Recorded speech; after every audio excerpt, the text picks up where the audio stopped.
2 et lui demanda des lettres pour les synagogues de Damas, afin que s'il trouvait des hommes ou des femmes de cette voie, il amènerait des prisonniers à Jérusalem. 3 Mais alors qu'il cheminait, il arriva, comme il approchait de Damas, que soudain un rayonnement de lumière venant du ciel l'entoura. 4 Et tombant à terre, il entendit une voix qui lui disait, Saul, Saul, pourquoi me persécutes-tu? 5 Il dit, Qui es-tu, Seigneur? Et il lui dit, Je suis Jésus, que tu persécutes. Il est difficile pour vous de lutter contre la piqûre. 6 Lui, tremblant et craintif, dit, Seigneur, que veux-tu que je fasse? Le Seigneur lui dit, Lève-toi et entre dans la ville, et là on te dira ce que tu dois faire. Paul, grand homme de Dieu. Mais au début ce n'était pas comme ça, il avait la vision de détruire ce faux mouvement. Mais Paul est prédestiné à une grande œuvre et ce n'est que lorsqu'il a été réconforté par Jésus qu'il a pu comprendre cela. Paul a eu une autre vision parce que son attention était en dehors du dessein de Dieu.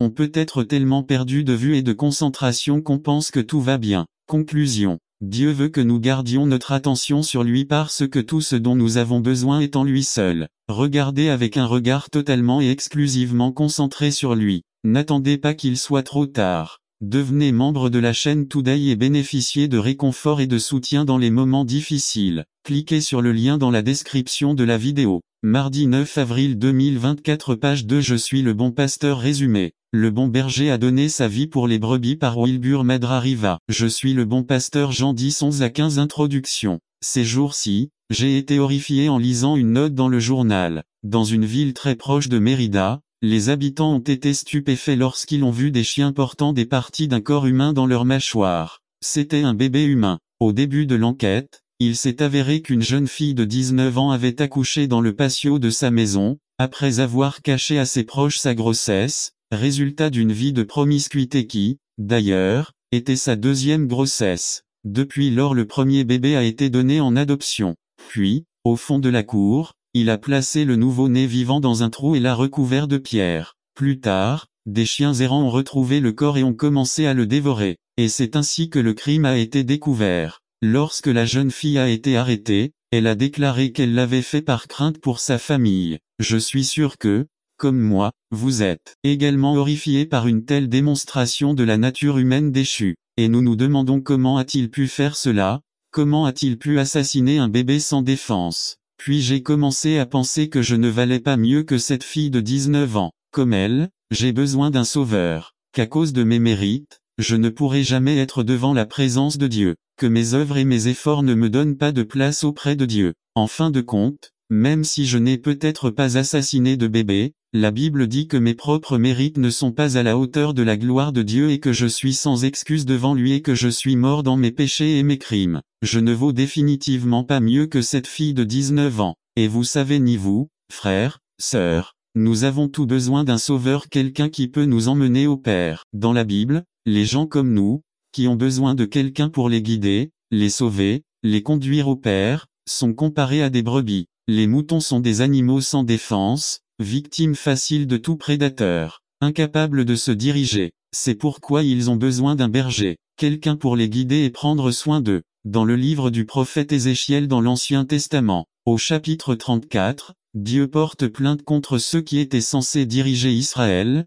son peuple. Il les appelle les bergers d'Israël, les chefs, les princes, les prêtres, les lévites, etc. Tous ceux qui devraient servir et prendre soin de leur peuple, mais au lieu de se sacrifier pour le peuple, ils se sont servis aux dépens du peuple. Il leur dit, vous buvez du lait, vous vous habillez de laine et tuez les brebis les plus grasses, mais vous ne vous souciez pas du troupeau. Ils ne fortifient pas les brebis faibles, ils ne soignent pas les malades, ni ne guérissent les blessés. Ils ne s'égarent pas et ne recherchent pas les perdus. Au contraire, ils traitent le troupeau avec cruauté et violence. C'est pourquoi les brebis ont été dispersées faute de bergers. C'est pourquoi ils sont à la merci des bêtes sauvages. Dieu était très en colère contre les abus commis par les bergers d'Israël contre les brebis. C'est pourquoi, en réponse à cette situation, il promet quelque chose d'impressionnant. Dans Ézéchiel 34 11 à 16 Ainsi parle le Seigneur Tout-Puissant. Je me chargerai moi-même de rechercher et de prendre soin de mon troupeau, comme un berger qui prend soin de ses brebis lorsqu'elles sont dispersées, ainsi je prendrai soin de mes brebis et les délivrerai de tous les endroits où, par une journée sombre et nuageuse, elles ont été dispersées. Je nourrirai moi, même mon troupeau et je les mènerai au repos. Le Seigneur Tout-Puissant l'affirme. Je chercherai la brebis perdue, n'attendez pas qu'il soit trop tard. Devenez membre de la chaîne Today et bénéficiez de réconfort et de soutien dans les moments difficiles. Cliquez sur le lien dans la description de la vidéo. 9 mars, avril 2024 page 1 Je rassemblerai ceux qui sont perdus, je panserai ceux qui sont blessés et je fortifierai ceux qui sont faibles, je les guiderai avec justice. La promesse d'Ézéchiel était que Dieu lui-même deviendrait le berger du troupeau. Lui-même s'occuperait du troupeau. Il serait le berger d'Israël. Des centaines d'années plus tard, Saint Jean nous rapporte au chapitre 10-11 que Jésus se lève et dit « Je suis le bon pasteur ». Jésus ne mettait pas seulement une illustration contextualisée dans une communauté de bergers et de brebis. Non, il ne dit pas que je suis un bon berger, un bon parmi plusieurs bergers, mais il dit que je suis le bon berger. Autrement dit, je suis l'accomplissement de la promesse de Dieu contenue dans Ézéchiel 34. Je suis ce berger qui rassemblera les brebis dispersées, qui délivrera les perdus, qui pansera les blessés et fortifiera les faibles. Ce berger qui conduira les brebis avec justice. Je suis le bon berger, Dieu lui-même, gardant les brebis comme l'a prophétisé Ézéchiel il y a des centaines d'années. Maintenant, le bon berger, Dieu lui-même prenant soin de son troupeau, comment va-t-il en prendre soin? Le reste du verset 11 nous dit, le bon berger donne sa vie pour ses brebis. L'engagement, le dévouement du bon berger est tel qu'il sacrifie sa vie pour le bien des brebis. Jésus est le bon berger qui donne sa vie pour ses brebis. Cela contraste avec les autres pasteurs qui sont salariés. Les versets 12 à 13 nous disent, le mercenaire n'est pas le berger, et les brebis ne lui appartiennent pas. Lorsqu'il voit le loup approcher, il abandonne le mouton et s'enfuit, alors le loup attaque le troupeau et le disperse. Et cet homme s'enfuit parce que, étant un mercenaire, il ne se soucie pas des brebis. Illustre. Mon fils Josué a un iguane de compagnie. Parfois, il la sort de sa cage et la met aux fenêtres. Elle grimpe à travers les moustiquaires et reste un moment à bronzer. L'autre jour, Josué, Delia et moi étions dans la pièce, et Odini, c'est le nom de l'iguane, était sur le paravent de la fenêtre qui donne sur le côté de la maison. Nous parlions quand soudain, sorti de nulle part, un chat blanc a sauté dans la moustiquaire pour vouloir attraper Odini et y est resté quelques secondes. Par peur et par désespoir, nous n'avons cessé de crier « un chat », mais personne n'a rien fait pour sauver la pauvre Odini. Quelques secondes s'écoulèrent ainsi, jusqu'à ce que quelqu'un songe à prendre un oreiller du lit et à frapper le chat, qui après quelques coups d'oreiller s'enfuit. Pauvre Udini, quand nous avons vu le danger, nous l'avons laissé tranquille. Mais Jésus n'est pas comme nous. Le bon berger donne sa vie pour ses brebis parce qu'il prend soin d'elles. Le bon berger porte un profond intérêt aux brebis. Il ne s'enfuit pas quand le loup arrive. Il ne vous abandonne pas lorsque survient le danger, pensant d'abord à sa vie, mais il l'affronte face à face, exposant sa propre vie pour les brebis, car elles lui appartiennent. Jésus continue en disant dans les versets 14 à 15, « Je suis le bon berger, je connais mes brebis, et elles me connaissent, tout comme le Père me connaît et je le connais, et je donne ma vie pour les brebis. » C'est merveilleux. Le bon berger connaît les brebis. Il ne s'agit pas simplement d'un chiffre parmi d'autres, d'une statistique, d'un chiffre sans visage dans la foule. Le bon berger les connaît. Et savoir implique bien plus que simplement bonjour, ravi de vous rencontrer, je m'appelle Wilbur Wood, et ensuite dire que je vous connais. Connaître dans la mentalité hébraïque implique un engagement, une relation profonde entre des personnes qui se connaissent. Illustré, avez-vous remarqué à quel point les informations sur un lieu changent pour vous lorsque vous rencontrez quelqu'un qui y vit? Avant, quand il disait qu'un ouragan allait frapper Cabo San Lucas, je pensais tout au plus aux les pauvres.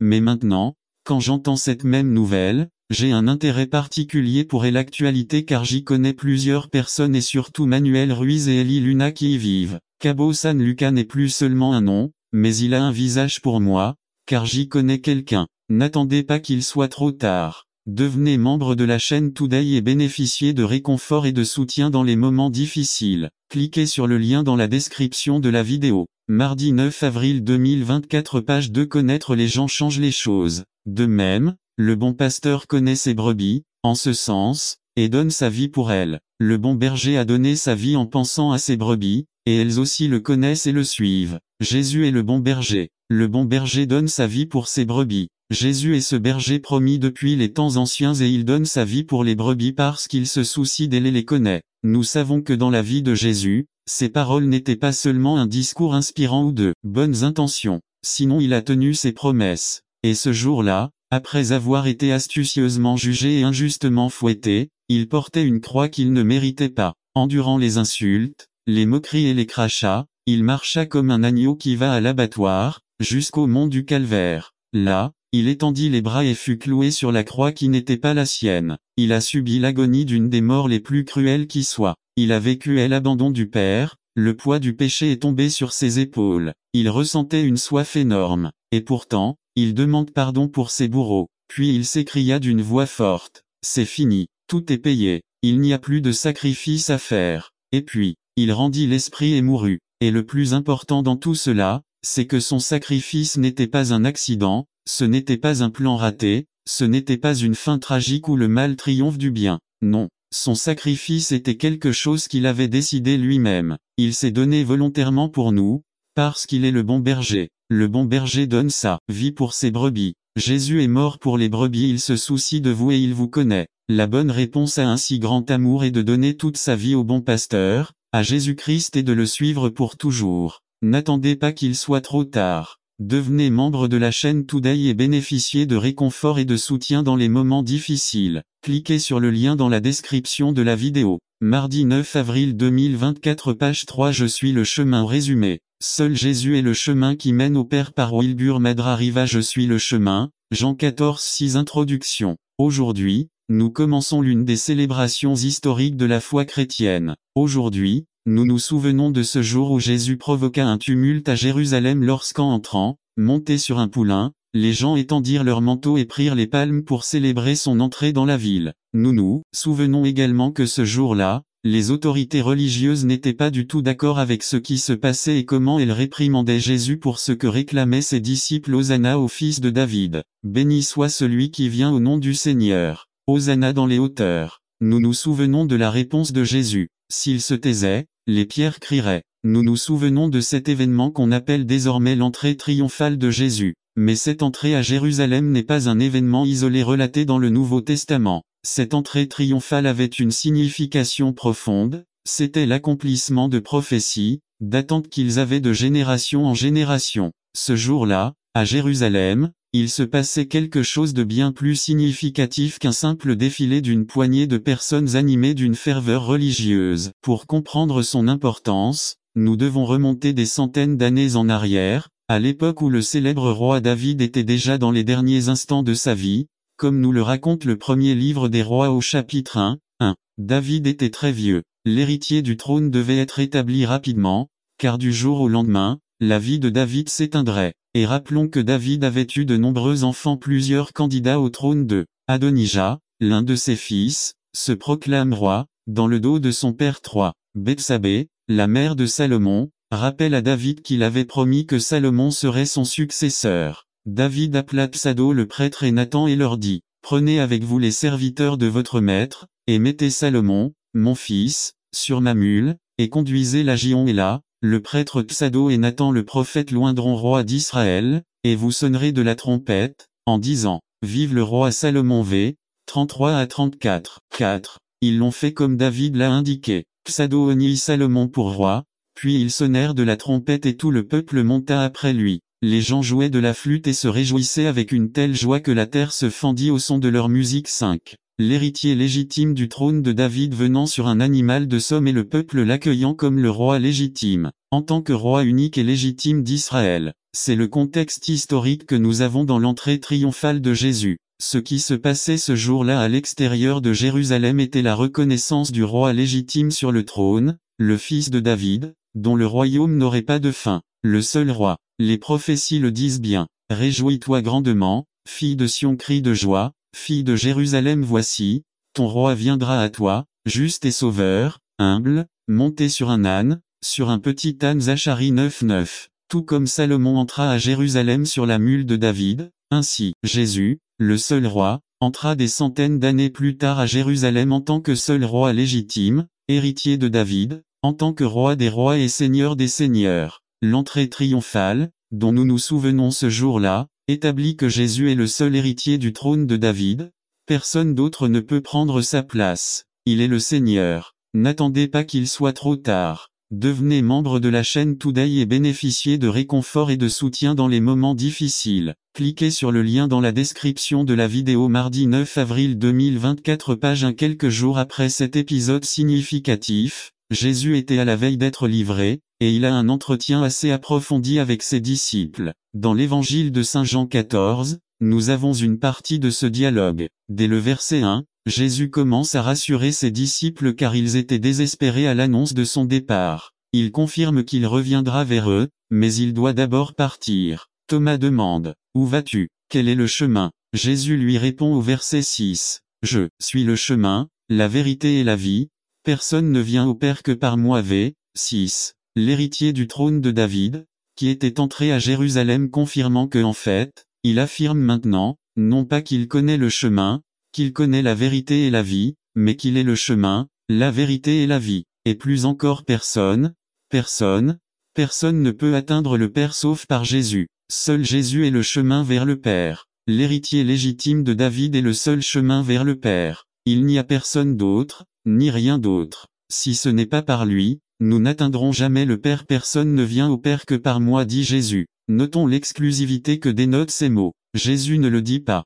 je suis un chemin, comme s'il y en avait plusieurs. Certains pensent peut-être qu'il existe plusieurs chemins vers Dieu. Ils pensent peut-être que les religions sont des chemins qui mènent à Dieu, ou qu'il y a plusieurs illuminés ou prophètes qui nous conduisent à Dieu. Mais ici, Jésus proclame l'exclusivité. Je suis le chemin, je suis la vérité, je suis la vie. Personne à part lui. Tout comme il est entré à Jérusalem en annonçant qu'il était le seul roi, maintenant il nous dit que je suis le seul chemin. Seul Jésus est le chemin exclusif vers le Père. Par conséquent, dans votre vie et dans la mienne, il doit aussi avoir cette même exclusivité. Ce n'est qu'à travers Jésus que nous verrons Dieu, lui seul est le chemin. Remarquons la suffisance que dénotent ces mots. En disant je suis le chemin, vous insinuez qu'aucun autre chemin n'est nécessaire. Lorsqu'il dit, nul ne vient au Père que par moi, il sous-entend qu'il n'est pas nécessaire de chercher un autre moyen pour aller au Père, car il est le seul et suffisant chemin vers Dieu. Il suffit. Seul Jésus est le chemin suffisant vers le Père. Par conséquent, dans votre vie et dans la mienne, lui aussi doit suffire. Il n'y a plus rien à ajouter pour atteindre Dieu, pas même nos bonnes œuvres, qui sont en réalité une réponse à sa grâce dans nos vies. Mais ils ne constitueront jamais la base de notre relation avec Dieu. Seul Jésus suffit. Ce n'est qu'à travers Jésus que nous verrons Dieu, lui seul est le chemin. Il est clair que Jésus est la voie exclusive et suffisante pour aller au Père. Mais combien de fois pensons-nous qu'il y en a d'autres ou sentons-nous que nous devons ajouter quelque chose de plus pour atteindre Dieu, c'est-à-dire que nous disons c'est bon Jésus mais il faut ajouter quelque chose de plus. Par exemple, le chemin de la religiosité. Nous pensons que notre relation avec Dieu est basée sur le respect de certains rituels, routines religieuses ou pratiques liturgiques. Nous pensons que ces choses nous donnent une place auprès de Dieu. Mais aujourd'hui nous disons, seul Jésus est le chemin vers le Père exclusif et suffisant, le chemin de la moralité. Nous pensons que si nous nous comportons bien, Dieu nous acceptera davantage.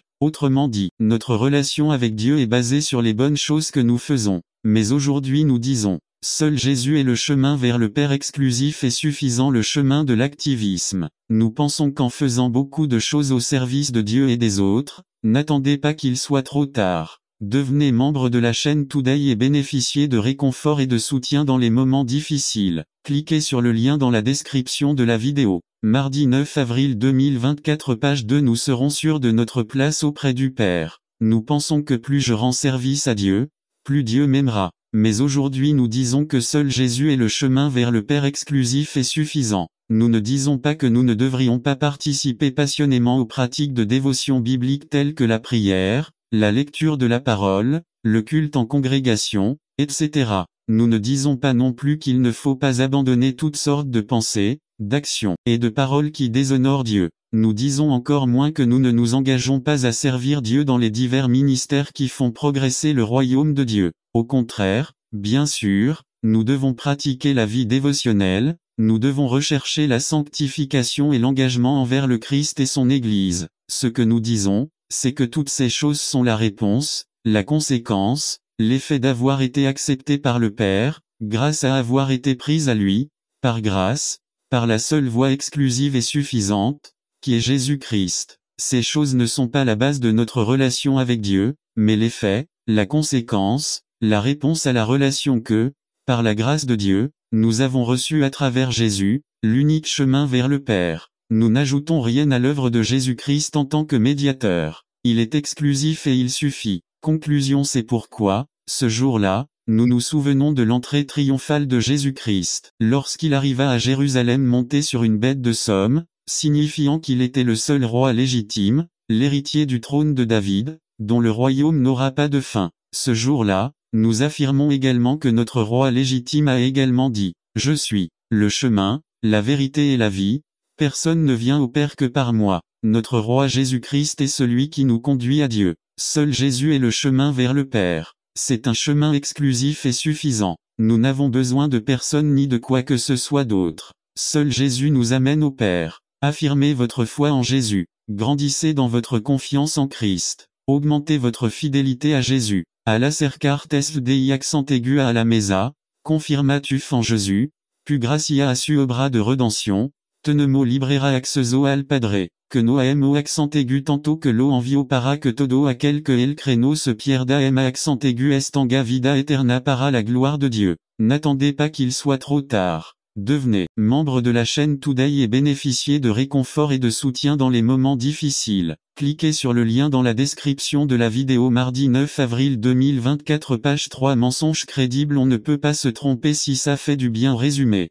Si Dieu ne dit pas oui, nous ferions mieux de dire non. Par Wilbur Madra Riva. Mensonge crédible. Cela ne peut pas être faux si ça fait du bien. Introduction. Série. Il y a quelque temps, un jeune homme m'a raconté que alors qu'il venait de terminer un diplôme technique en administration, un cousin l'avait invité à aller travailler à Cancun dans l'entreprise où il travaillait. C'était une entreprise de construction. L'architecte responsable des travaux, se fiant à la recommandation du cousin, l'engagea presque immédiatement sans poser beaucoup de questions. Le problème est venu lorsqu'on lui a expliqué en quoi consisterait son travail. L'entreprise de construction avait plusieurs projets simultanés, il serait chargé de superviser l'un d'eux sur place. De peur de perdre son opportunité d'emploi, il n'a pas précisé que ses études avaient été dans l'administration et non dans la construction. Il connaissait donc en construction ce que je connais en astrophysique. À partir de ce moment, il s'est consacré à soutenir son mensonge. Lorsque les ouvriers venaient lui demander comment ils allaient construire une certaine pièce, il leur demandait en retour et attendait la réponse de l'ouvrier le plus expérimenté,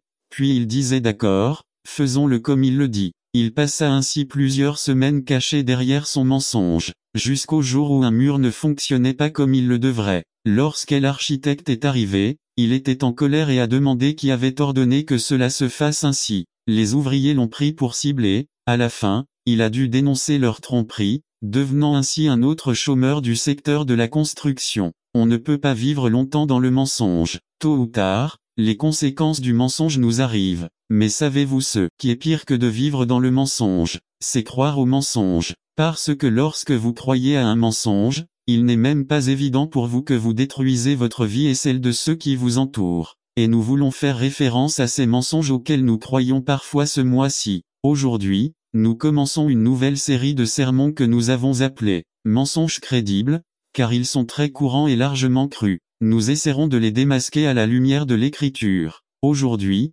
nous commençons par le premier mensonge crédible. Ça ne peut pas être mauvais si ça fait du bien. Ça ne peut pas être mauvais si ça fait du bien. Vous l'avez probablement déjà entendu ou peut-être qu'aujourd'hui vous êtes en proie à une lutte interne à ce sujet. Vous savez que ce que vous voulez ou faites est mal, du moins c'est ce qu'on vous a dit, mais à l'intérieur de vous, vous ne ressentez pas cela mal, et vous dites, pourquoi me disent-ils que c'est mauvais si ça fait du bien? Je n'ai jamais été aussi à l'aise, aussi heureuse, aussi excitée, aussi en paix. Ne me dis pas que